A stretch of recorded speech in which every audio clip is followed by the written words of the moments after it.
Bienvenidos y bienvenidas a la presentación de nuestra comunicación titulada Renovación pedagógica a través de la naturaleza. ¿Qué papel cubren las pedagogías activas? Bien, en primer lugar es muy importante saber qué son las pedagogías activas. Estas son un conjunto de metodologías y técnicas, el objetivo principal de las cuales es convertir a los niños y niñas en los protagonistas de su propio proceso de aprendizaje, respetando la individualidad de los ritmos de desarrollo de cada uno. Además, existen muchísimos tipos de pedagogías, pero en este trabajo se centra la atención en cuatro de ellas: la Escuela Bosque, Montessori, Waldorf y Reggio Emilia. A continuación, vamos a explicar brevemente cada una de ellas para tener una idea general. En cuanto a la propuesta pedagógica que ofrece la Escuela Bosque, está relacionada con pasar todo el tiempo en la naturaleza, sin aulas ni instalaciones, con la ausencia de libros y juguetes. El ritmo y las necesidades de aprendizaje son cosa del alumnado, es decir, los establecen ellos y ellas. El juego es libre y espontáneo, con cualquier material que encuentren por su alrededor. El respeto es la base de su sistema y el generador del aprendizaje es la curiosidad. La siguiente pedagogía es Montessori.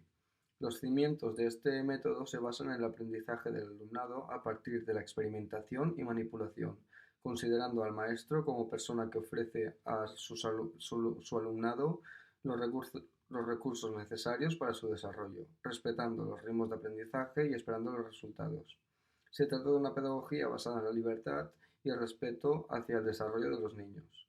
Además, los materiales tienen una función autocorrectiva, es decir, permiten al niño autoevaluarse y corregirse por sí mismo.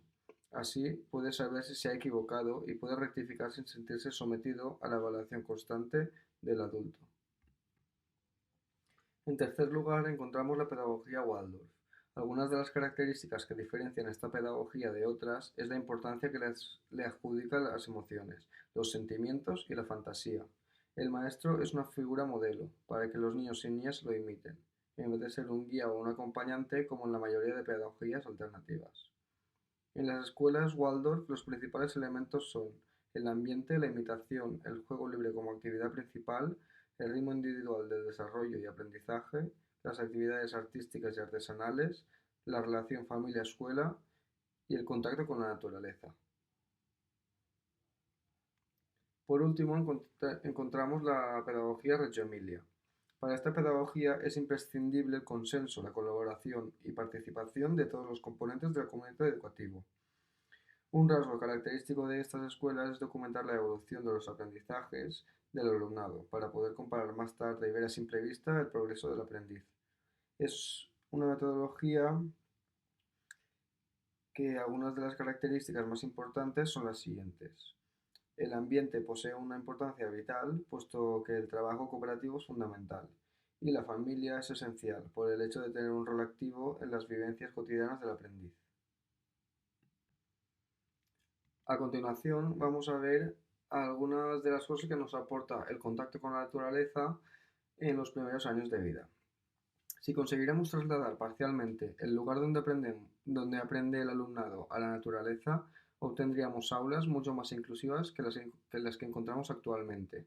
Como explican Simón, Echeita y Sandoval, el alumnado puede contextualizar aquello que está aprendiendo de varias maneras, mediante experiencias reales y prácticas, es decir, investigando, experimentando por ellos mismos.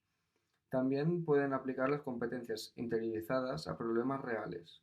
Pueden conocer, hacer y ser, desarrollando las inteligencias correspondientes a cada edad, además de respetar los ritmos de aprendizaje de cada niño y niña. Existen estudios que demuestran que la naturaleza es el lugar idóneo para conseguir que el proceso de aprendizaje se desarrolle íntegramente. Algunos de ellos son el de la Universidad de Heidelberg, realizado por Hafner en 2002, o el de Taylor en 2001, el cual afirma que estar en contacto con la naturaleza reduce los síntomas que causan el TDA. Otros beneficios pueden ser moverse de forma segura por los espacios naturales requiere una alta capacidad de concentración, la cual se desarrolla de manera espontánea en estos momentos. A partir del aumento de la confianza, la seguridad en sí mismos y la autoestima, crean sus herramientas sociales, las cuales les permitirá identificar fácilmente cualquier tipo de abuso o acoso por parte de otros niños, reduciendo la posibilidad de sufrirlo.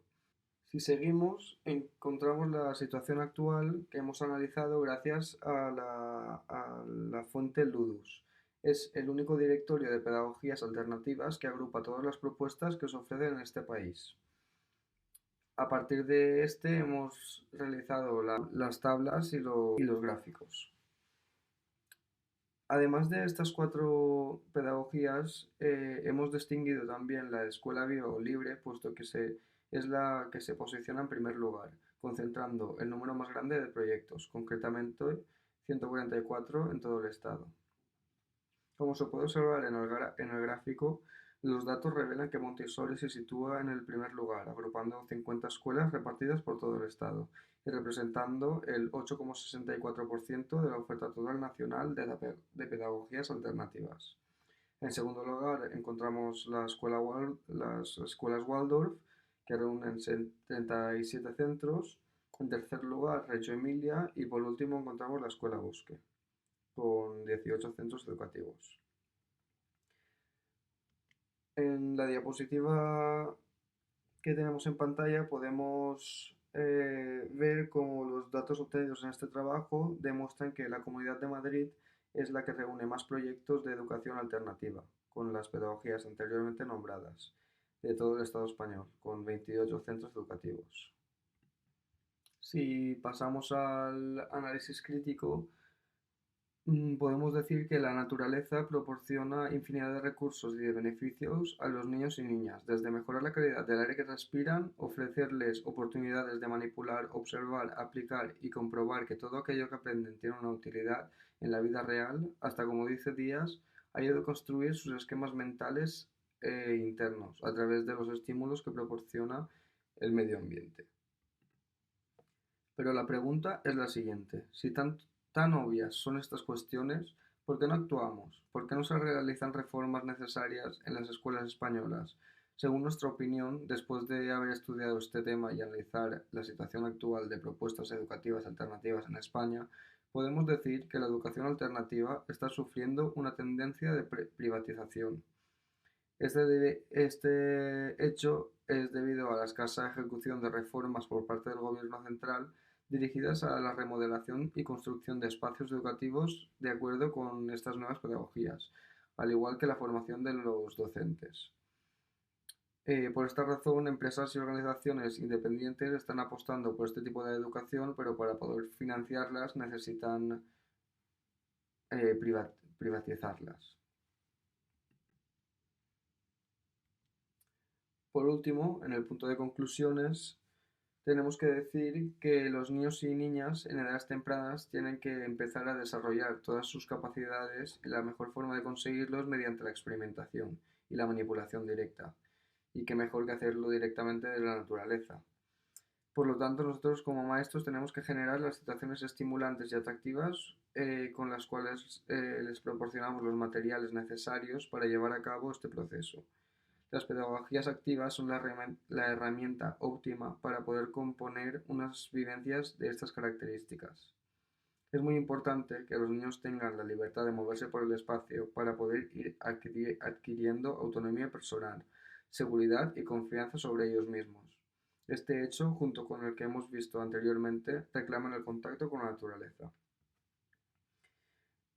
Beresaluce, en 2009, cita uno de sus artículos a Garrido y Grau, 2001, en el que explican que lo que realmente necesitamos es un cambio de mentalidad.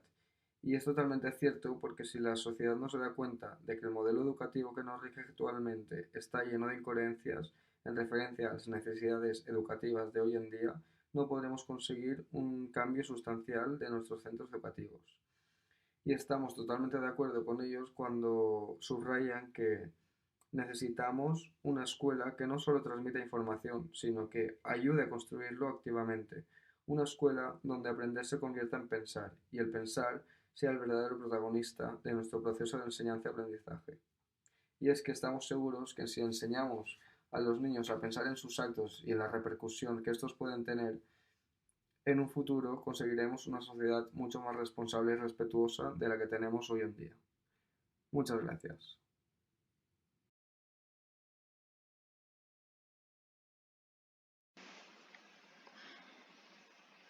Hola, buenos días. Nosotros somos Joan Verastegui de la Universidad del País Vasco, Elena López Casat de la Universidad de Barcelona y María Priego Ojeda, Núria García Blanc y yo, Raquel Gomis, de la Universidad de Lleida.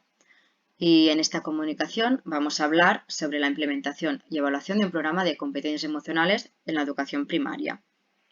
El principal objetivo, como bien dice el programa, es evaluar si estas competencias emocionales han aumentado después de la aplicación del mismo. Pero no solo queremos ver estas competencias emocionales, sino que también se quiere ver si hay relación entre estas competencias emocionales, la ansiedad y el rendimiento académico. Este programa se ha aplicado al alumnado de primero, segundo y tercero de primaria. Para empezar, empezaremos un poco a hablar sobre el marco teórico. Sí que es cierto que la educación emocional cada vez está cogiendo más protagonismo dentro de las escuelas y dentro de los centros educativos. Cada vez hay más escuelas que están aplicando actividades de educación emocional. Es por eso que es importante evaluar este tipo de programas para poder aplicarlo luego a los centros educativos y que apliquen actividades que realmente funcionan. Además, también es importante para el desarrollo de los niños y niñas tener unas habilidades emocionales y sociales que ayuden a desarrollar una estabilidad mental, el ajuste social y racional. Por lo tanto, por estas razones es importante y hay una necesidad de incluir esta educación emocional dentro del currículum escolar. Nuestro programa de educación emocional está basado en las 5 competencias emocionales del GROP, que como bien nos dicen Vizquerra y Pérez, estas son la conciencia emocional, que vendría a ser, como dice la palabra, ser conscientes de qué estoy sintiendo y también ser consciente de lo que el otro siente, es decir, conciencia emocional propia y del otro. Y además también saber poner nombre a aquello que estoy sintiendo. Es decir, también entraría aquí lo que sería todo el vocabulario emocional. Luego tendríamos la regulación emocional, que vendría a ser hacer una buena gestión sobre las emociones que siento, es decir, no actuar de forma impulsiva, sino que poder hacer esta gestión de forma correcta. Luego tendríamos las competencias sociales, que dentro de estas competencias habría todo lo que serían las habilidades sociales. Luego tendríamos la autonomía emocional, que dentro de la competencia de autonomía emocional nos encontramos con todo lo que tiene que ver con autoconcepto, autoestima, además de saber tener un equilibrio entre la dependencia emocional y el apego. Y por último tendríamos las competencias para la vida y el bienestar, que estas nos ayudan a tener una vida pues, más estable, con menos problemáticas, y si tenemos estas problemáticas, pues saber tener un bienestar y que las situaciones no nos superen. Vamos a pasar ahora a hablar del programa que estamos evaluando. Este programa está formado por 25 actividades en cada curso.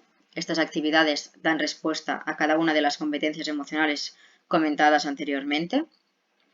Existen 5 actividades para cada competencia. Y luego, en el alumnado de tercero, nos encontramos que también se ha añadido, para dar énfasis a estas actividades, se ha añadido el que denominamos videojuego Happy 812. Este videojuego es un programa gamificado en formato de videojuego para alumnos de tercero a sexto, es decir, de 8 a 12 años. Por esta razón, solo se ha aplicado en los de tercero. Este videojuego lo que pretende es saber aprender a tener una buena regulación emocional. ¿Y en qué consiste? Pues consiste en que el personaje del videojuego se va encontrando con diferentes situaciones que se puede encontrar cualquier niño o niña en su día a día. Estas situaciones conflictivas y cómo resolverlas. para resolverlas hacen servir lo que sería el proceso de regulación emocional, que ahora explicaremos a continuación. Este proceso de regulación emocional, en este proceso hay 4 pasos. El primer paso es la conciencia emocional, es decir, percibir y conocer lo que yo estoy sintiendo, es decir, qué emociones siento y comprender por qué estoy sintiendo esta emoción. El segundo paso sería el semáforo, que vendría a ser primero me paro, cuando está en rojo hago el stop, respiro hondo y cuando ya me he calmado puedo actuar. El tercer paso vendría a ser las diferentes estrategias de regulación, que estas estrategias varían dependiendo de cada uno, ¿no? Cada uno le puede ir bien una u otra estrategia. Y el cuarto paso vendría a ser dar una respuesta asertiva, es decir, expresar los sentimientos de forma adecuada, ¿no? Pero también respetando los sentimientos y pensamientos de los demás.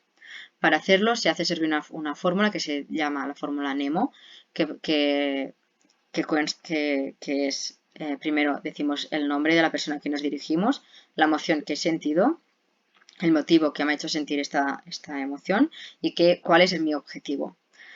Al hacer este proceso de regulación emocional hace que cada vez haya un mayor bienestar y cada vez haya una valoración más positiva de las situaciones conflictivas. Vale, por lo que hace a cómo hemos evaluado este programa, deciros que ha sido un diseño cuasi experimental con pretest y posttest con un grupo control. El intervalo entre el pretest y el posttest de evaluación fue de 9 meses y la muestra fue de 773 estudiantes de primero, segundo y tercero de 25 escuelas de Lleida, Barcelona, Donosti, Navarra y La Coruña. Los instrumentos utilizados para la evaluación ha sido primero la escala de observación del desarrollo emocional para ciclo inicial. Este instrumento se fundamenta en el modelo de competencias emocionales del GROP que hemos explicado anteriormente. La escala se compone de 41 ítems con respuesta tipo Likert de 5 puntos. Y este instrumento se ha utilizado para evaluar las competencias emocionales del alumnado de primero y segundo de primaria a partir de la percepción de su tutor o tutora. Luego, para el alumnado de tercero, tenemos el cuestionario de desarrollo emocional. Este instrumento se ha utilizado para la medición de las competencias emocionales del alumnado de tercero de primaria. También siguiendo el modelo de competencias emocionales desarrollados por el GROP. Y este cuestionario es de autoinforme y consta de 41 ítems con respuesta tipo Likert de 11 puntos. Luego, para calcular la ansiedad, tenemos la escala de ansiedad en niños, que se ha utilizado para medir la ansiedad del alumnado desde primero a tercero. Y la escala consta de 20 ítems de respuesta dicotómica, es decir, sí o no, y con una sola puntuación total. Luego tenemos el informe académico, que es el promedio global de calificaciones de 0 a 10, que se ha considerado como indicador cuantitativo de rendimiento académico, que ha sido información facilitada por la dirección del centro educativo. Por lo que hace a los resultados, nos encontramos que en primero de primaria se encuentran diferencias significativas entre el pretest y el posttest en las variables de conciencia, regulación, autonomía, competencia social, competencias para la vida y bienestar y rendimiento. Estas diferencias no están presentes en el grupo control. Y la ansiedad, todo y que aumenta, no se encuentran diferencias significativas. En los resultados de segundo de primaria, nos hemos encontrado con diferencias significativas entre las variables de conciencia y autonomía. Y finalmente, en los resultados de tercero de primaria, hay diferencias significativas entre el pretest y el posttest para el grupo experimental en las variables de conciencia, autonomía, competencia social, competencias de vida y bienestar. Y el rendimiento también aumenta significativamente. La ansiedad, como ha pasado en primero, todo que aumenta no se encuentran diferencias significativas. Por lo tanto, para terminar, podemos decir que el programa de educación emocional del GROP ayuda a desarrollar estas competencias emocionales, las cuales tendrán un efecto en el rendimiento académico. Por tanto, el programa de competencias emocionales se puede aplicar a las aulas para obtener una mejora en el aprendizaje del alumnado. Muchas gracias por vuestra atención. Hasta pronto.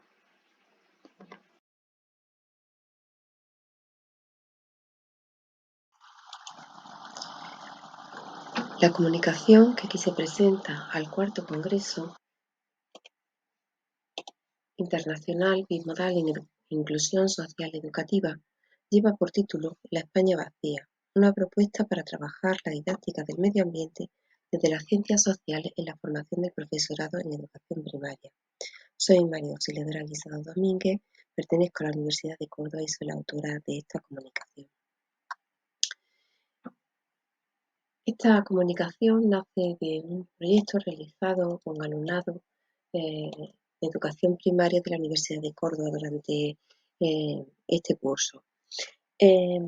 La motivación para iniciar este proyecto vino pues, de la necesidad o el interés por el conocimiento de la España vacía. Una España rural que se vacía, que su territorio se despuebla y con ella todo el tejido no solamente poblacional, sino también de servicios públicos que surten a estas poblaciones.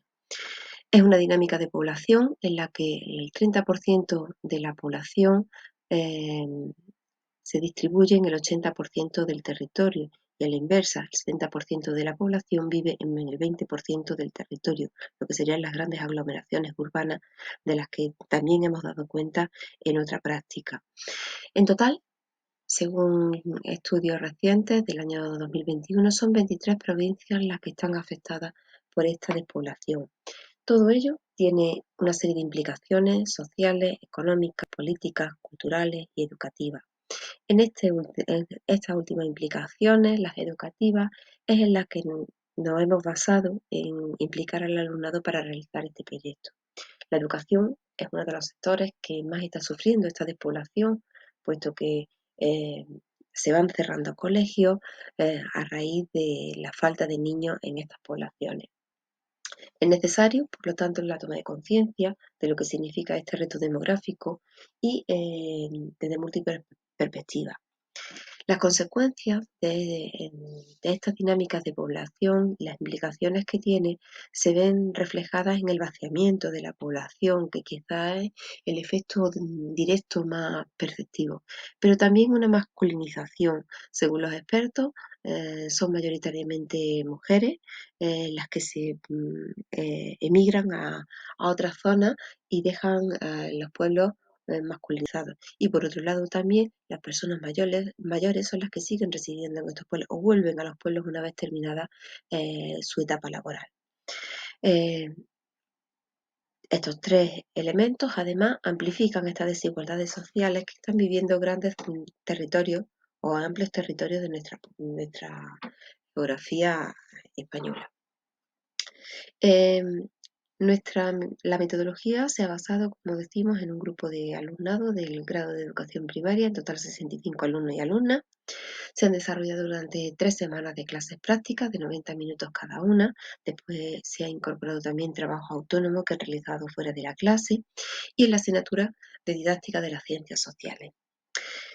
Nos hemos basado o hemos tenido dos objetivos principales. El análisis del fenómeno a nivel global, porque este fenómeno no ocurre solamente en España, es un fenómeno mucho más amplio. En particular, hemos estudiado a partir de una serie de mapas pues, el despoblamiento que sufre prácticamente toda Europa y por contra pues, las grandes aglomeraciones, grandes concentraciones de población en determinados territorios.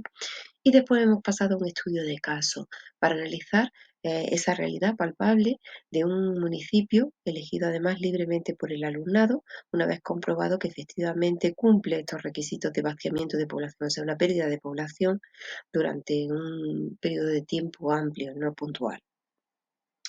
Para ello, lo que hemos buscado es, por una parte, información, nos hemos informado de qué es el fenómeno, qué datos se tienen de este fenómeno.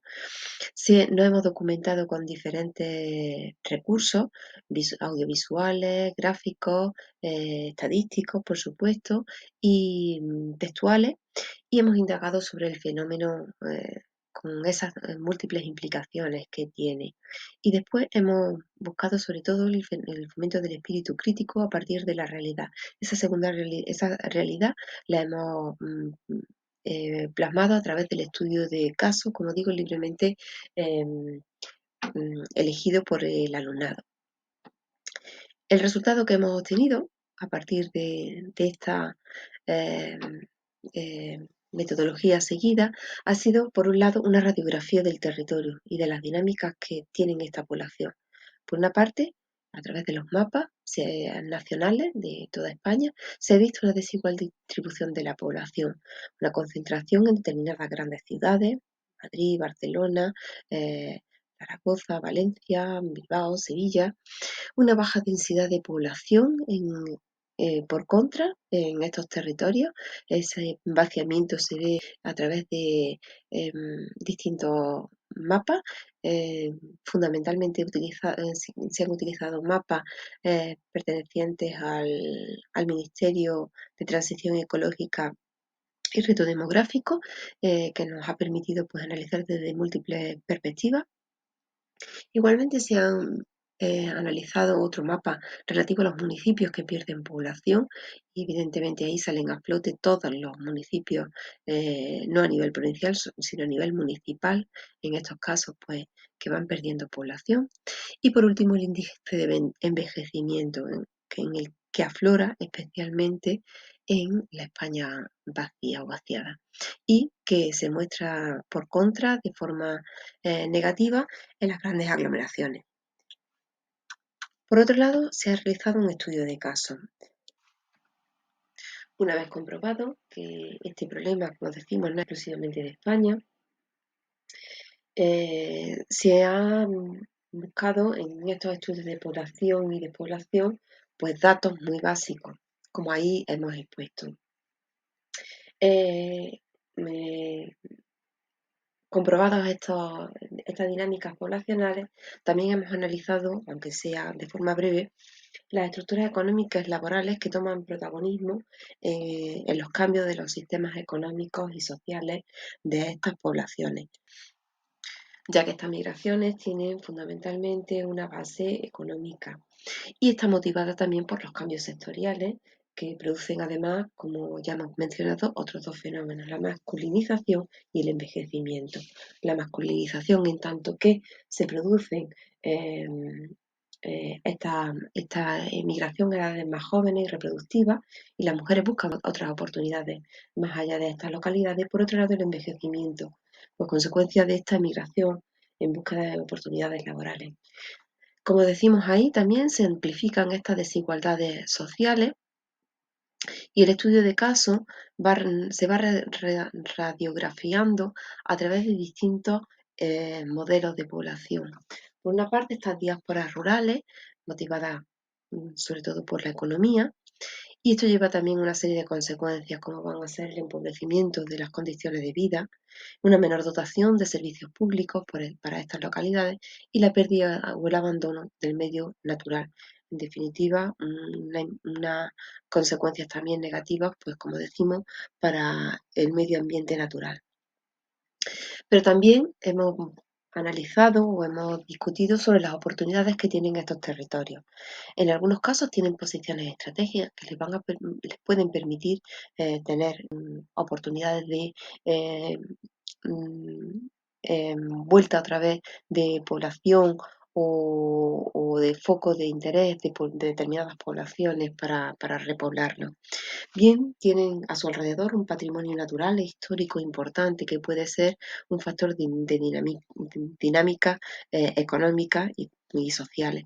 También la necesidad de políticas públicas que fomenten o que mantengan las condiciones de vida de estos habitantes. Y por último, el carácter de representación, los movimientos políticos que se han ido sucediendo a lo largo del tiempo, que hoy son visibles pues, en los parlamentos, tanto nacionales como autonómicos. En definitiva, nuestro alumnado ha llegado a la conclusión que primero han tomado conciencia del problema y también la necesidad de realizar pues determinadas acciones, tanto públicas como individuales, que mejoren la dotación de estos pueblos, que incentive su repoblación y que corrija estos desequilibrios actuales, ofreciendo oportunidades y calidad de vida a sus habitantes. Se han hecho especialmente responsables, en algunos casos pues manifestadas a través de las conclusiones del proyecto, de como futuros docentes darle difusión a este asunto, que el alumnado conozca esta problemática y que puede que incluso su futuro alumnado lo pueda estar viviendo y ellos también como docentes. Quizá tomando conciencia y siendo ciudadanos responsables, no solamente como ciudadanos, sino también como educadores y en su papel también de jóvenes, pues puedan conseguir un desarrollo más justo, sostenible e inclusivo de estas localidades. Retomando, pues esa agenda política global, pero que necesita soluciones locales. En definitiva, como dice la Agenda del Desarrollo Sostenible, no dejar nadie atrás. Muchas gracias por su atención.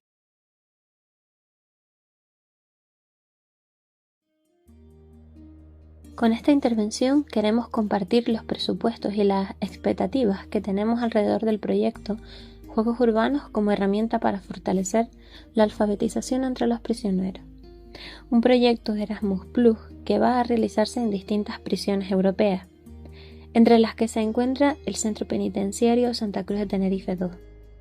Entre los múltiples objetivos y prioridades del proyecto, ese de crear espacios para el compromiso cívico y la creación de formas alternativas de participación, nos parece de especial relevancia y significancia, tomando en cuenta que se tratará con grupos de personas que se encuentran en una situación de marginalización social temporal, que experimentan procesos de introspección y cuestionamiento individuales, socialización, integración intercultural en un contexto de mayor control, restricción de la libertad y aislamiento. Se trata de una oportunidad educativa para personas que han experimentado realidades y contextos educativos de manera diferenciada en tiempo e intensidad, que por lo tanto, en sí mismo, debe presentarse como una alternativa enriquecedora para todos a nivel individual, pero de construcción colectiva. Entender el arte como un punto de inflexión pedagógico y crítico para el desarrollo de una educación preventiva que desde una práctica freiriana que entiende contextos, itinerarios e historias de vida en base a modelos de sociedades que a veces empujan a accionar inconsciente y a la generación de desvalores sociales, pero que se afianza también en el imperativo de responsabilidad individual para la configuración de un tejido sociohistórico diferente, libre de esperanza. Formas de reentender el tiempo y dar alternativas a la parálisis física dentro de la prisión, dándole un acento pedagógico, permitiendo la expresión y la creación desde el intelecto y desde lo materializable. La intención principal del proyecto es el fortalecimiento de la alfabetización, y este será el elemento que atraviese los 8 talleres y que se manifieste de manera principal en el producto final del proyecto. Los 8 talleres tocan actividades como la escritura creativa, la caligrafía, el uso del rap y rima, la fotografía y uso significativo de la imagen, del dibujo, de la construcción de formas digitales, todo hilado en torno a historias de relevancia cultural de la localidad de San Cristóbal de la Laguna. Nos apoyamos en los estudios y entendimientos que nos ofrece la historia, la antropología cultural y los estudios del folclore, como expresiones que pueden nacer desde los núcleos humanos o desde los márgenes de las sociedades y que tienen formas de mitos, leyendas, fiestas, cuentos, poemas, canciones, valores y creencias que dan complejidad al tejido social y nos permiten entender y compartir interpretaciones sobre la identidad individual y social y rescatar la memoria como categoría histórico-cultural. En este sentido, y entendiendo a la palabra como eje transversal, constructor, expresivo de sentido y un camino para el desarrollo de educación preventiva, vemos este proyecto como una forma de crear conciencia del potencial individual, pero también de la fuerza de lo colectivo. A nivel institucional, se puede ver un primer impacto de construcción de redes con el compartir de experiencias desde distintos puntos de Europa, pero también con la colaboración de profesionales externos a las prisiones que enriquecen los talleres, y se permiten enriquecer con el impacto y con las historias y personalidades dentro de la prisión. El segundo impacto es construido por los propios participantes, las personas privadas de libertad, hacia sus propios compañeros y compañeras de prisión, y los miembros que en ella trabajan y colaboran en el funcionamiento general de la institución. El tercer impacto es el aporte del producto final del proyecto, el propio juego urbano, contextualizado en la historia local, que se espera pueda salir de los muros de la prisión y dar una oportunidad de ocio a toda persona que quiera jugar con ellos. Las expectativas sociales alrededor de la prisión están más enfocadas en el mantenimiento y segregación de lo peligroso que en la idea de la educación de lo humano para la reinserción, y ese desvalor causado que socialmente ocasiona una consecuencia justa, entendiendo la justicia como un elemento ideal que ha sido institucionalizado, también justifica el olvido y el rechazo incluso tras la cumplimentación de la pena. Con esta propuesta y su puesta en escena fuera de los muros de la prisión, se intenta rescatar la concepción sobre el homo ludens, hombre que juega, entendiéndola como una forma más correcta de denominación para nuestra especie al considerar al juego como la actividad más antigua, incluso que la cultura misma. La ludificación y gamificación de nuestros espacios, sobre todo los digitales, ahora presentes en el mercado, en la didáctica e incluso en la ciencia, ha creado un gran espacio para el análisis de los aspectos positivos y negativos que no negamos, y aún así, la consideración del juego anclado en la historia y el folclore, motivado por oportunidades de reflexión y creación conjunta, y como una forma de compartir y participar en los espacios públicos, sin incidir en perjuicios, sino como una aportación a lo común. Es la base y fundamento que desde los principios democráticos hemos querido retomar. Hablamos de una actividad que, en primer lugar, parece definirse como improductiva, superando las conceptualizaciones de lo útil y lo inútil, y su valorización en las estructuras actuales. Actividades que se desarrollan en virtud del ejercicio de la voluntad individual y del seguimiento libre de unas reglas que han sido consentidas y acordadas de forma conjunta.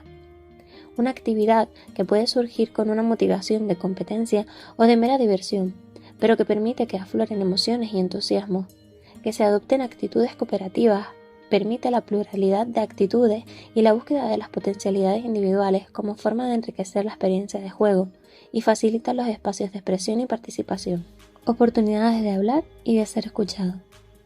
Es necesario la creación de este tipo de espacios que, respetando el principio de igualdad, permitan propuestas alternativas, intentando superar el error o el acierto como la base de la interacción educativa y dando paso a la libertad de expresión como un elemento enriquecedor. Se invita, además, a que se tome un protagonismo y un papel activo en el proceso de aprendizaje, eliminando los prejuicios personales y generando oportunidades para redescubrirse, repensarse. Un nuevo punto y aparte a través del arte y la palabra desde el centro penitenciario. No se trata solo de incidir en el objetivo constitucional y democrático de rehabilitación social, sino el de crear bases que fortalezcan el sentido de la educación para toda la vida en una sociedad que se encamine a un aumento y mayor comprensión de los contenidos y formas de la participación y la inclusión.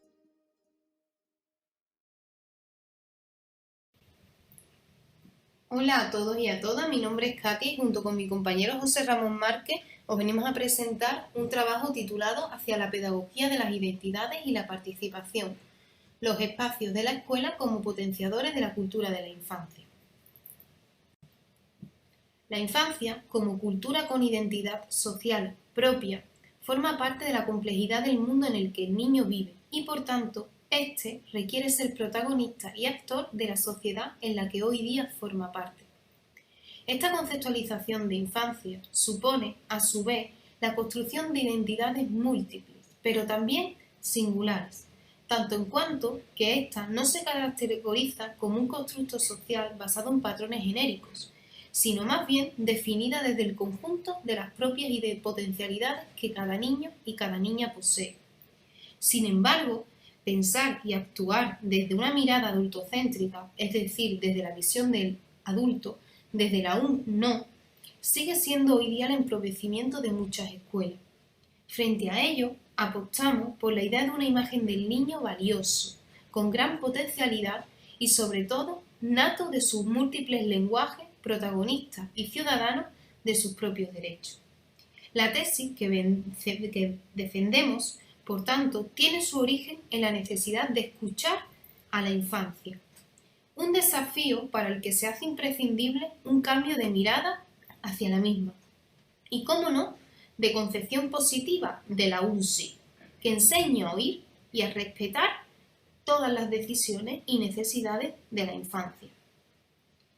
Y es en este sentido donde los espacios escolares se convierten en lugares activos, de participación, basados en relaciones, en el diálogo y en la negociación, donde el niño sea el principal protagonista de su configuración y también de la participación activa en los mismos. Precisamente, el trabajo emana de un proyecto más amplio y responde a un estudio de caso.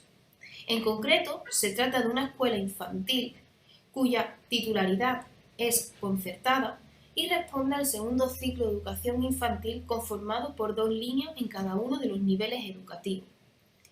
La fenomenología interpretativa sirve de encuadre metodológico, respondiendo a una metodología de carácter cualitativo, donde se utilizan como técnicas de investigación la observación participante, la entrevista semiestructurada y el análisis de documentos, basado a su vez en un sistema categorial emergente utilizando diferentes dimensiones, como la conceptual, haciendo alusión a qué concepción tienen o qué concepción tienen los maestros y maestras, niños y niñas y familias sobre el espacio, física, tanto en cuanto a su configuración y construcción, diseño, relacional, referido a las múltiples también interpretaciones y relaciones, participación que se desarrollan en esos espacios de la escuela, y simbólica, en términos de transformación a través del juego y a través del interés y la necesidad del niño por transitar cada uno de esos espacios.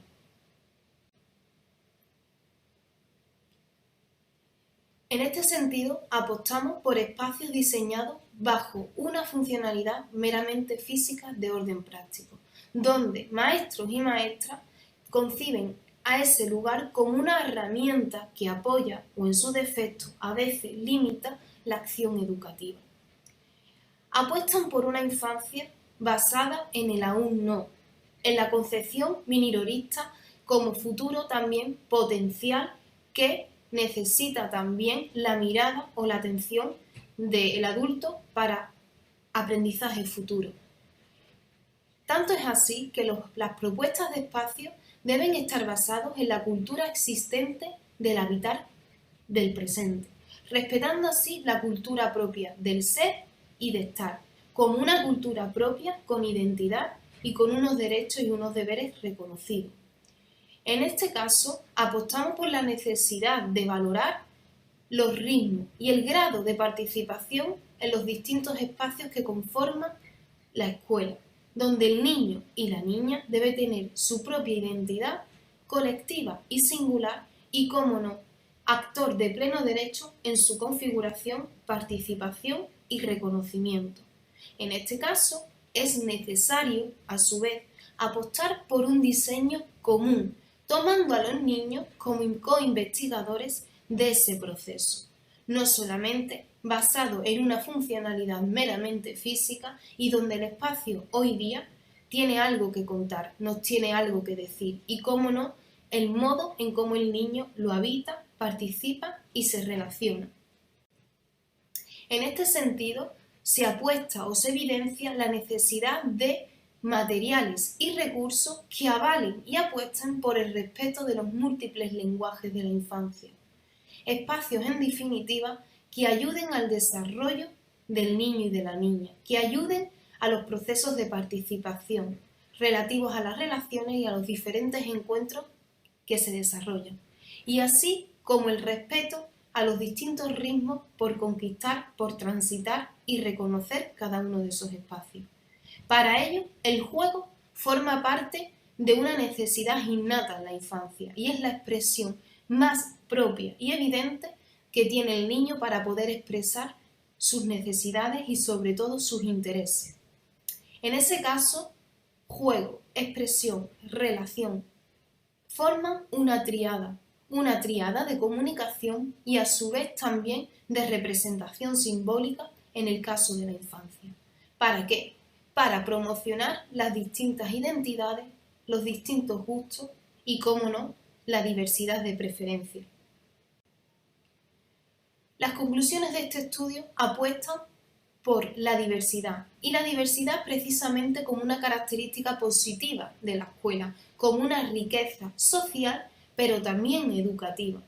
Una cultura de escuela no solo basada en las múltiples relaciones que se gesten, sino también una cultura donde se avale el reconocimiento de la persona como persona individual, pero también colectiva en términos de comunidad educativa.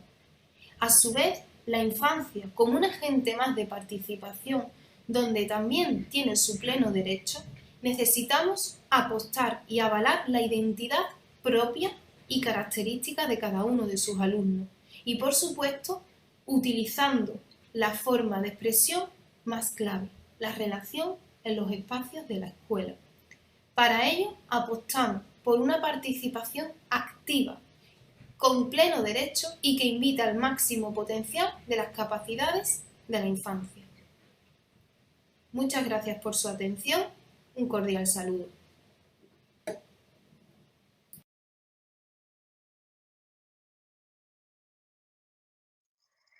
Bienvenidos y bienvenidas a la presentación de la comunicación titulada Expectativas del profesorado sobre la aplicación del aprendizaje basado en proyectos con el alumnado con necesidades específicas de apoyo educativo. Esta comunicación está realizada por las profesoras de la Facultad de Educación y Deporte de la Universidad de Deusto, Lourdes Villardón, Lirio Flores y Virginia Ross. A continuación se muestran los apartados de la presente comunicación. En primer lugar se realizará una breve contextualización del tema y el objetivo a desarrollar. Seguidamente se presentará un marco teórico sobre el aprendizaje basado en proyectos y el uso en la enseñanza de las personas con necesidades específicas de apoyo educativo. En un tercer apartado se plantea la parte metodológica de esta investigación, que recoge el procedimiento de la realización de las entrevistas a 6 docentes de 3 centros de la Comunidad Autónoma del País Vasco. En el cuarto apartado se mostrarán los resultados y finalmente las conclusiones e implicaciones. Uno de los principales objetivos de la educación es la formación integral de todas las personas, por lo que la educación de calidad es un derecho universal que debe llevarse a cabo desde el principio de la inclusión. Una educación de calidad debe desarrollar las competencias necesarias para desenvolverse en la vida y participar en la sociedad, tal y como recoge la nueva Ley Orgánica LOMLOE. Para lograr un aprendizaje basado en competencias es imprescindible que el alumnado sea protagonista de su proceso de aprendizaje y además participe activamente en el mismo. Por ello, una herramienta importante son las llamadas metodologías activas, entre las que se encuentra el aprendizaje basado en proyectos. Según arroja la literatura, por un lado, existen diversos estudios que demuestran que esta metodología es eficaz para el desarrollo competencial del alumnado, concretamente de secundaria. Por otro lado, se han llevado a cabo también investigaciones, aunque han sido pocas, que muestran el efecto que esta tiene en el alumnado con necesidades específicas de apoyo educativo. Pero tal y como indican autores como Valle Arias y Núñez Pérez, es importante conocer las expectativas del profesorado, ya que su conducta incide de manera significativa en los logros de los estudiantes. Por ello, el objetivo de este estudio es indagar sobre las expectativas del profesorado con respecto a la aplicación del aprendizaje basado en proyectos en el alumnado, específicamente en el alumnado con necesidades específicas de apoyo educativo de primero de educación secundaria, en 3 centros de la Comunidad Autónoma del País Vasco. Ahora daremos paso al marco teórico haciendo referencia a 3 ejes temáticos. Primeramente se hablará sobre la importancia de investigar en las expectativas del profesorado. Seguidamente se profundizará en el tema principal de esta investigación, como es la metodología del aprendizaje basado en proyectos, donde se identificará en qué se basa, además de sus características. En cuanto a las expectativas del profesorado, son un factor importante que incide de forma significativa en el logro de los estudiantes. Además, aportan un conjunto de datos actuales y las consiguientes reflexiones desde el ámbito educativo y la inclusión, y teniendo presente las percepciones de los y las profesionales, las instituciones educativas podrán diseñar programas formativos que cubran las necesidades del profesorado y se adecúen a sus expectativas y así poder garantizar un aprovechamiento del aprendizaje basado en proyectos. El aprendizaje basado en proyectos es una metodología activa que consiste en plantear al alumnado una situación real o simulada, pero realista, para cuya resolución se necesita realizar aprendizajes variados a través de la indagación, la búsqueda de documentación y la toma de decisiones, entre otros procesos.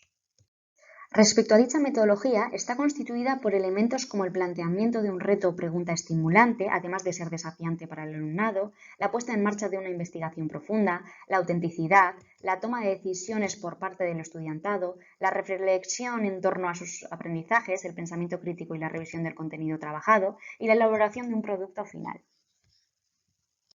A continuación, damos paso al apartado de la metodología del estudio que se ha llevado a cabo. En primer lugar, con vistas a responder al objetivo, la presente investigación trata de un estudio de caso múltiple desde un enfoque cualitativo. En segundo lugar, respecto a la muestra de este estudio, los participantes de esta investigación han sido 6 docentes, 5 profesoras y un profesor de 3 centros del País Vasco, implicados en el aprendizaje basado en proyectos, pertenecientes al curso del primero de la ESO durante el curso 2021 y 2022. Estos participantes tienen un rol diferente en el centro, entre los que se encuentran 3 roles de profesorado tutor y de área en euskera y 3 de apoyo con especialidad en pedagogía terapéutica. En tercer lugar, en cuanto a las técnicas de recogida de información, se han llevado a cabo entrevistas que se han realizado al inicio del curso, en el mes de octubre concretamente, siendo esta la fase inicial de la implementación de la metodología. Para la realización de estas entrevistas, un primer paso ha sido obtener los consentimientos informados que recogen los permisos para la participación en esta investigación, con el fin de respetar el código ético. La realización de las entrevistas ha sido a través de Google Meet y además han sido grabadas con el fin de facilitar su transcripción. Y por último, se ha llevado a cabo el análisis de las respuestas agrupándolas en categorías, como podéis ver en la tabla. Por un lado están las expectativas sobre el alumnado y sobre el proyecto. Y a su vez encontramos la participación y motivación, los aprendizajes, el clima del aula, la inclusión, las dificultades, las necesidades y los apoyos y recursos que veremos en los resultados obtenidos.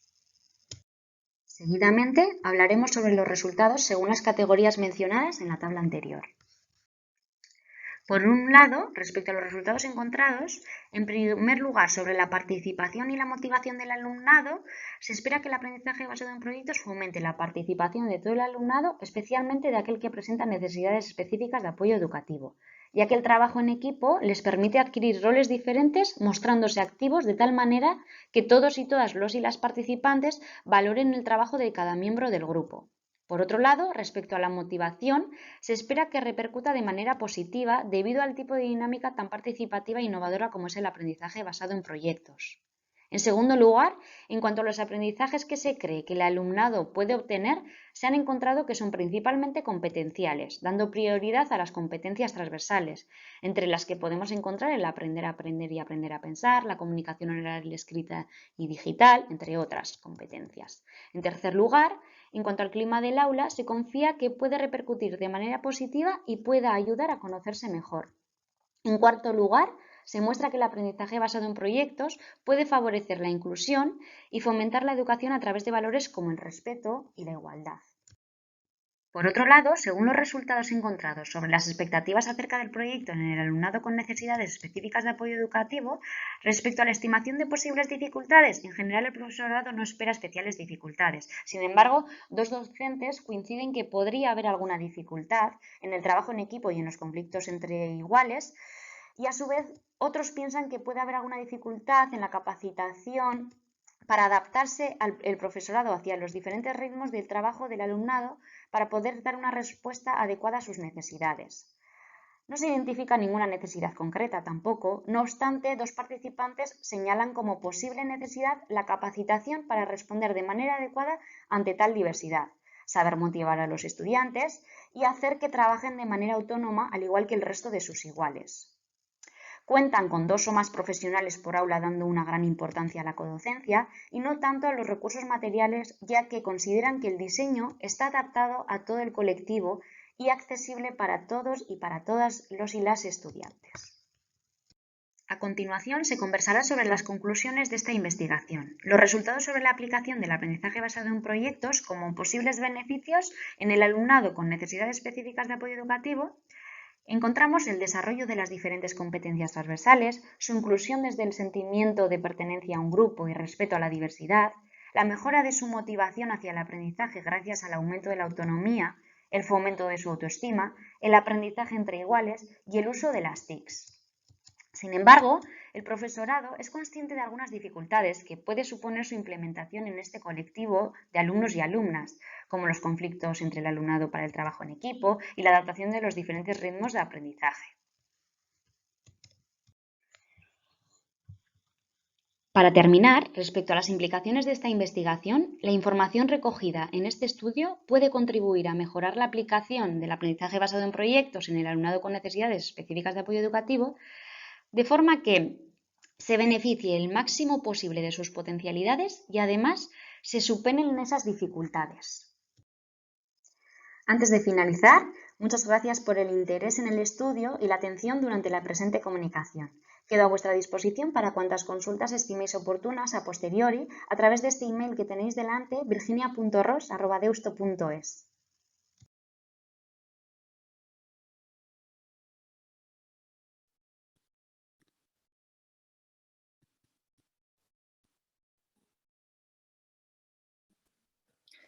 Saludos a todos y a todas. Estoy aquí para presentar una propuesta didáctica de innovación e inclusión educativa. Esta propuesta está basada en el uso del enfoque y de las herramientas de una iniciativa llamada Reimagining Migration y con una aplicación práctica a una asignatura de pensamiento crítico del Bachillerato Internacional. La propuesta la presentamos Gorka Román, de la Universidad del País Vasco, y yo misma, Elena Mora, de la Universidad de Castilla-La Mancha. Comenzaré por mencionar brevemente las partes de esta presentación. Tras mencionar el contexto, pasaré a describir la propuesta y a proceder a su justificación. Seguidamente hablaré del enfoque de Reimagining Migration y del Bachillerato Internacional. A continuación mencionaré algunas conexiones con la Agenda 2030 y con mi tesis doctoral, acabando con un pequeño resumen de las fases de la propuesta y un ejemplo del producto final, tal y como se está elaborando ahora mismo. Como consecuencia de los procesos migratorios globales y la resultante diversidad etnocultural, los docentes hoy en día han de adaptarse a nuevos contextos educativos, multiculturales y poner en práctica pedagogías inclusivas que favorezcan la inclusión educativa de todos y todas las alumnas. El presente trabajo parte de una propuesta metodológica derivada de un proyecto educativo internacional, Reimagining Migration, en colaboración con Project Zero Harvard School of Education y UCLAS School of Education.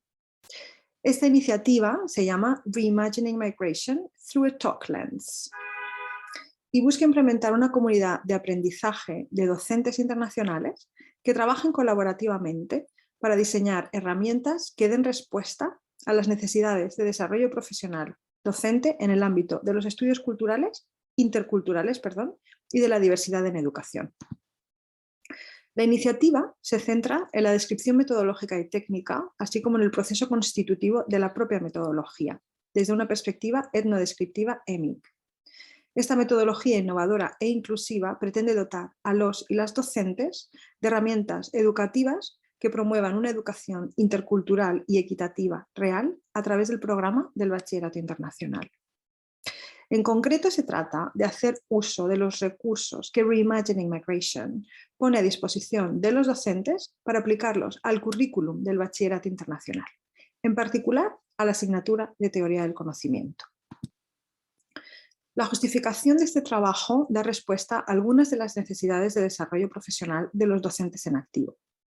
En palabras de Gorski, es necesario un cambio de conciencia en los docentes para que sean capaces de reconocer los contextos sociopolíticos en los que nos movemos y de cuestionar determinados elementos de control y poder.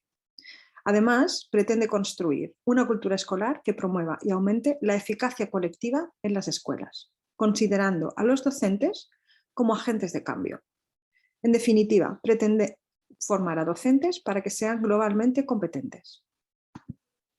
El marco de trabajo de Reimagining Migration identifica 5 disposiciones básicas que se consideran esenciales para navegar por un mundo en el que la movilidad, la diversidad y la complejidad aumentan paulatinamente. La primera sería comprender las nuevas perspectivas interculturales que se plantean. investigar en un mundo moldeado por estas migraciones, comunicar y construir relaciones a través de la diferencia, reconocer el poder, la hegemonía y las desigualdades, y trabajar para la creación de sociedades inclusivas y sostenibles. Además, en el mundo de Reimagining Migration, cada estudiante tiene derecho a una educación inclusiva y equitativa, donde todos los estudiantes, independientemente de sus historias y experiencias, se sientan parte de un grupo. Para conseguirlo, se debe formar a docentes en el respeto y la solidaridad, crear e implementar un currículum inclusivo y promover narrativas integradoras sobre migraciones. Pasaré a hablar un poco ahora sobre el bachillerato internacional. El bachillerato internacional pretende formar alumnos que sean capaces de construir un mundo mejor a través del entendimiento mutuo, el respeto intercultural, el deseo de aprender y de alcanzar la excelencia. Los marcos de los programas del IB están adaptados a los currículos nacionales. De hecho, más de la mitad de los colegios del mundo IB son colegios públicos. Una de las características de este programa es que anima a los alumnos a pensar de forma crítica.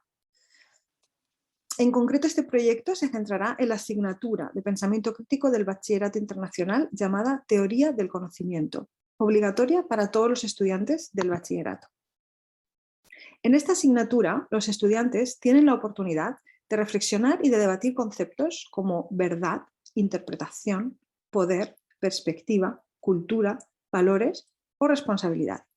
El curso, además, anima a que se exploren tensiones, limitaciones y retos relacionados con el conocimiento, así como a ser más conscientes sobre cómo combatir el prejuicio y promover la comunicación intercultural. El presente trabajo muestra, en definitiva, la constitución e implementación de un proyecto y metodología con un impacto real más allá del aula, gracias a la creación de asociaciones, sinergias y alianzas educativas, no solo entre los centros educativos de la IB, sino en otros entornos educativos diversos de todo el planeta. De esta forma aborda dos de los objetivos de la Agenda 2030. En cuanto a la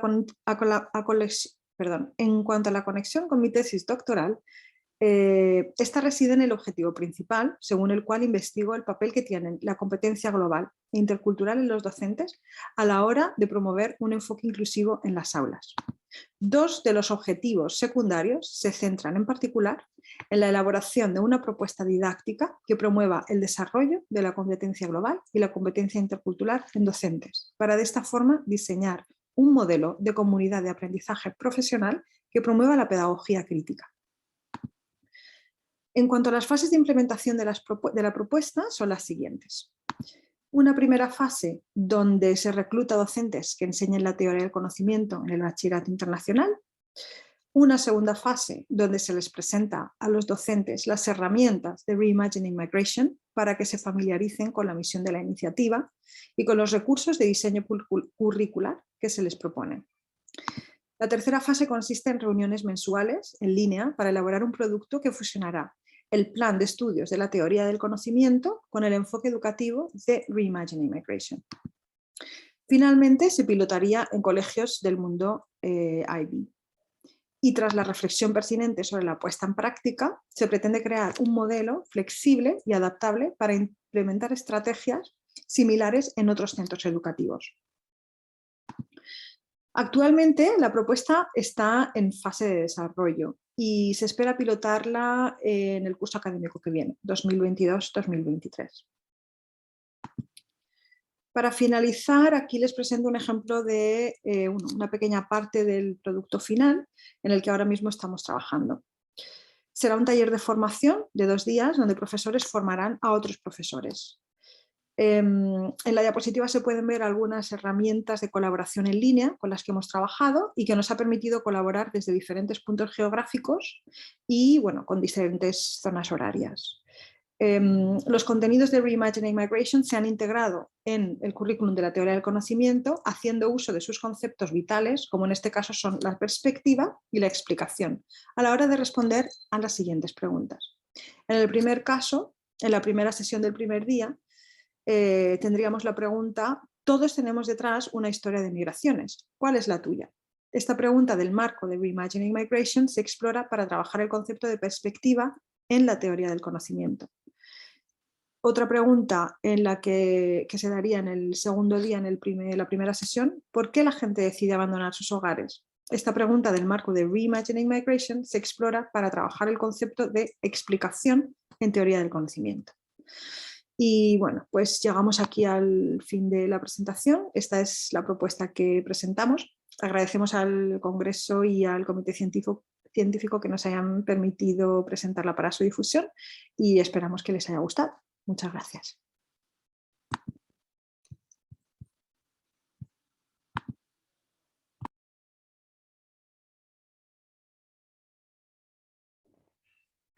A través del cuarto Congreso Internacional Bimodal en Inclusión Social y Educativa, compartimos la investigación titulada La práctica del asesoramiento para la mejora de los centros desde los equipos de apoyo a la inclusión educativa en Paraguay.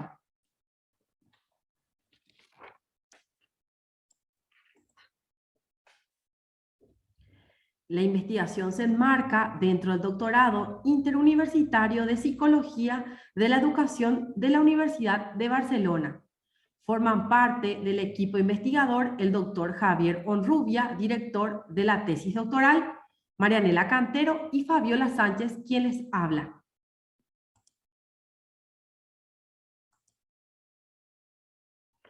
El objetivo de la investigación es básicamente caracterizar qué tipo de actividades realizan los técnicos de apoyo a la educación inclusiva. Así también identificar qué ideas o representaciones sobre el asesoramiento psicopedagógico presiden su trabajo, el grado de satisfacción con este trabajo y con el impacto del mismo para la mejora de la calidad de la enseñanza. Del mismo modo, identificar las dificultades que puede suponer avanzar en el modelo de procesos de asesoramiento coherentes con el modelo educacional constructivo de intervención psicopedagógica. El trabajo de campo se realizó en Paraguay en el año 2019-2020. Formaron parte de la investigación técnicos de apoyo a la educación inclusiva, docentes y directores de centros educativos. Se realizó en varios departamentos del país, específicamente en 10 centros educativos. Se realizó entrevistas a los técnicos de apoyo a la educación inclusiva, también a los docentes y directores que trabajan directamente con estos técnicos de apoyo de educación inclusiva, que son conocidos como asesores. Se realizó un grupo focal con los técnicos de apoyo a la educación inclusiva y se realizaron análisis de documentos, de todos los documentos que utilizan los técnicos de apoyo a la educación inclusiva, los docentes que trabajan con los mencionados técnicos y los directores de los centros. En lo que se refiere al objetivo número 1, estas interrogantes nos ayudan a facilitar resultados preliminares. Habla de qué funciones y tareas llevan a cabo los asesores, qué roles y acciones de asesoramiento desarrollan, sobre qué contenidos y con quién. Y en cuanto a los resultados preliminares, podemos afirmar que los técnicos de apoyo a la educación inclusiva trabajan en mayor medida con los docentes de los centros y con los alumnos. Sus roles, acciones y los contenidos con los cuales trabajan son diversos. Podemos mencionar, en lo que se refiere a los alumnos, que trabajan con la evaluación psicopedagógica, realizan observación en el aula o intervención directa a pedido del docente o a solicitud del director. Y en lo que respecta a los docentes de los centros, podemos mencionar que lo que realiza son apoyos a ajustes razonables, significativos y no significativos. Esto es básicamente sobre contenidos curriculares, cuestiones muy pedagógicas. Y también realizan apoyo o creación de materiales didácticos. También desarrollan talleres de capacitación, capacitación grupal sobre temas específicos que son solicitados por los propios docentes o por los directores de los centros educativos. También trabajan en lo que respecta al desarrollo personal de los docentes y la derivación de algunos también casos muy específicos que solicitan apoyo a los técnicos de educación inclusiva. Hemos identificado que algunas funciones son más cercanas a lo clínico individual, lo que se mencionó sobre el tema de la aplicación de test en la intervención de casos puntuales, pero se han observado más funciones relacionadas y más cercanas a lo educacional constructivo. Esto fue el resumen de la investigación. Agradecerle su tiempo. Muchas gracias.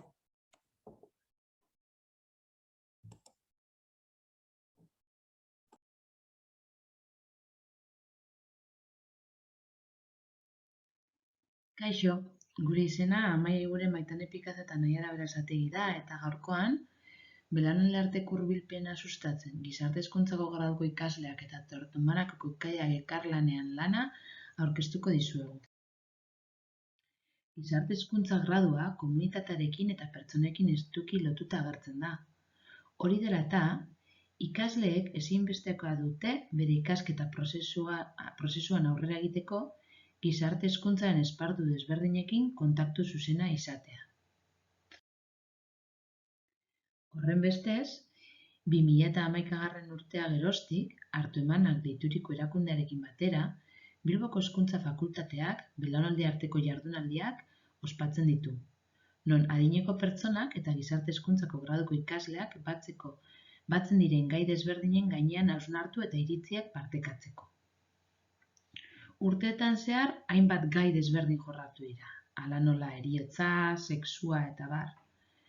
Baina, 2021-2022 ikasturtean, jardunaldi hauei buelta bat eman nahi izan zaie, eta begirada multidisciplinarrari bultzada bat eman. Horregatik, ikasturte hasieratik, talde motor bat sortu da ikasleak, irakasleak eta hartu-emaneko adineko pertsonak osotua. Begirada multidisciplinar honetatik abiatuta, talde motor honen erronketariko bat izan da lehen momentutik jardunaldiaren gaia erabakitzea. Bai ikasleentzako, bai irakaslentzako eta bai adineko pertsonentzako erakargarria zen gai bat aukeratzea zen erronka. Hainbat bilera ostean, bakardadea gaitzat hartzea erabaki da. Honen arrazoitako nagusia izan da, pandemia urteetan gizarteak berak pairatu duen bakardadea. Non bakardadeak ez du abizenik izan. Ez da izan gazteen arazoa. Ez da izan adinekoen arazoa. Gizartearen arazoa izan da. Hori dela eta guztientzako oso garrantzitsua izan da gai honen lanketa. Proiektu bat hasi zen martxan. Aurreko urteetan, ez bezala, garrantzitsutat jo izan da talde motor honetan, jardunaldia ospatu aurretik, hainbat fase izan dituen proiektu bat martxan jartzea. Lehenengo fasean, gizarte hezkuntzako graduko 3. mailako ikasleak gizarte eta hezkuntza eskuhartzearen pertsona helduekin nagusi eta menpekoekin irakasgaiaren baitan, bakardaderen gaia landu dute. Ondoren, belaunaldi arteko espazio bat sortu da. Espazio honek bai izan du bitxitasun bat, non eskutitzen bitartez ezagutu diren gazteak eta adinekoak. Alde batetik, hartu-emanak erakundeko partaideek beraien erakundearen barnean luzatu zuten gonbidapena, adineko zein pertsona zegoen interesatuta gazteekin iritziak partekatzeeko eskutitzen bitartez. Bestalde, unibertsitateko irakasleak 3. mailako ikasleekin ariketa bera egin dute. Nortzuk daude prest, ze taldetan prest zaudie eskutitzak partekatzeko adinekoekin. Horrela, egin dira talde kombinaketak, non gazteen taldeak adineko pertsona bat atxikitu zaien eta 2 hilabetetan zehar eskutitzak partekatu dituzten. Gai zentraltzat hartun da bakardadea. Guzti hau, 3. fase batekin kulminatzen da. 3. fase hau, 2022ko martxoaren 31an burutu zen jardunaldia izan da. Jardunaldia Bilboko Hezkuntza Fakultatean ospatu da eta bertara Hartumanakeko kideak eta proiektu honetan parte hartu duten ikasleak ere bai. Beraz, momentu horretan, aukera izan dute elkar ezagutzeko fizikoki. Kartetan ja ezagutzen ziren arren. Jardunaldi honen berezitasun bat izan da ere, naiz eta bakardaderen gaia landudan hainbat adituen begiradetatik, gero espazio bat sortu da, work cafe bat, non ikasleak eta adineko pertsonak fizikoki eta pertsonalki berriro ere beraien iritziak partekatzeko aukera izan duten. Hau izan da, eztabaida foro bat sortu da, eta gero talde txikietan ateratako ondorio garrantzitsuetak talde handian partekatu dira. Partekatzeko espazio hau oso aberasgarria izan da, eta oso ondo baloratua izan da bai ikasleen eta bai adinekoen aldetik. Agertu den ideia garrantzitsuetariko bat izan da, sortu den emozioa. Emozioa eta postasuna 2 urte eta gero berriro ere elkar egoteko fakultate. Proiektua bukatzean, bai ikasle, bai irakasle eta bai adineko pertsonen ahotsak jaso dira eztabaida taldeen bidez. Emaitzek erakusten dute nola belaunaldi desberdinek kontaktua jartzen dituzten proiektuek elkarren arteko estereotipoa apurtzen laguntzen duten. Eta, era berean, ikasleek beraien ikasketa prozesua aberasten duten, profesionaltasuna lantzen duten bitartean. Etorkizuneko gizarte hezitzaile bezala, adineko pertsonekin lan egiteko konpetentzia eta gaitasuna garatu dituzte ikasleek. Horrenbestez, elkarlanak bakardadari buruzko ikuspuntu desberdinak jaso ditu, gazteen eta adinekoen arteko puntu amankomuna jasoz eta belaunaldi arteko harremanak sustatuz.